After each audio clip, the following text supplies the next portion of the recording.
Hey guys, Jack on Wrist here, back with another video, and in today's video I want to talk about a more controversial topic, and that is why I personally will never buy a Tudor.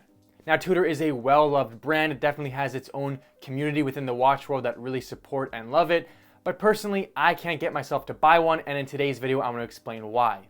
Quick disclaimer, by no means am I telling people what to do with their money, what to buy and what not to buy. This is just my personal logic and reasoning why I personally will not buy Tudor. But if you like something, you should buy it. Don't listen to me. But again, I just kind of want to hear what you have to say about my personal argument. So I want to start off this video and my reasoning with a little bit of an anecdote. And I feel like that's important because that's sort of how this sort of started in my mind, coming up with this reasoning. And so not too long ago, I was looking for a sort of staple piece in my collection, something a couple $1,000s worth, something that was really nice. And I was looking at a couple Grand Seikos, a couple other watches, and the one watch I was really thinking about for a long time was the Tudor Black Bay 36. Now more specifically, I was looking at the black dial version. And I thought about it for a while. You know, it's a couple $1,000s, probably like $3,500, something like that. You know, it's an expensive watch, it's really nice. And I kind of just came to the conclusion that I really just wanted a Rolex Explorer. I didn't want a Tudor Black Bay, but I wanted a luxury watch that looked like a Rolex Explorer. And I think that's a sad reality for the Tudor brand, that a lot of people who buy a Tudor really just want a Rolex. Now that isn't the case for everybody, that certainly is not true for everybody, but that was sort of the case for me, is that I just wanted a Rolex, and that was the cheaper alternative that got me a watch that was built similarly, but without the name.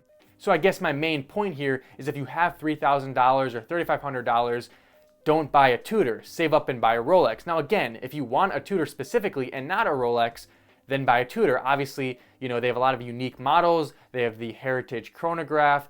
They have the, you know, the North Flag, some very unique models. And if you want, you know, something that Tudor does and you like what they do, go for it. But I think a lot of people, at least that I have talked to, kind of buy that as their entry into Rolex. But you can just save up and buy a Rolex and buy the real thing.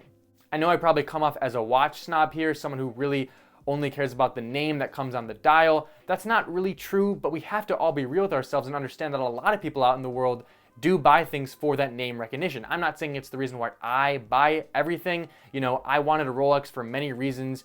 Part of their history, part of the quality, you know, in-house movement from Rolex. You know, there's a lot of reasons why I personally wanted over the Tudor.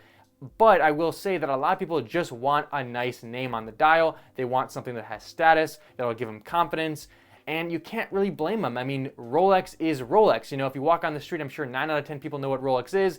And if you ask people on the street, I'm sure 0 or 1 people would know out of 10 what Tudor is. You know, I think there's just simply a disparity between the two brands that you can't really deny. And I want to mention one more time, I totally understand that some people like Tudor for Tudor. They like that they do things different stylistically than Rolex will ever do.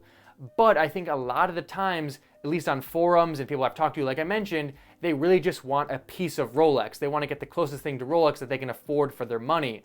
But honestly, if you're asking for my personal advice, I would just save up and get the real thing. I mean, if you really want a Rolex, you can get it. Don't pay half the price and get something you don't really want. I mean, I think there are a lot of reasons to like Tudor, and I like a lot of their watches, but I just personally know I would like a Rolex more than a Tudor, and so I'm going to save up and get the Rolex. And like I mentioned, I think the price points of Tudors are just sort of at a weird place, because if you save up a little bit more money, you can get an Omega or a Rolex, and if you spend, you know, significantly less, you can just get something like a high-end Seiko. You know, it's sort of weird to spend a couple $1,000s on a Tudor, knowing that you're really close to getting the real deal, so to speak, in a Rolex or in some of these other nicer brands.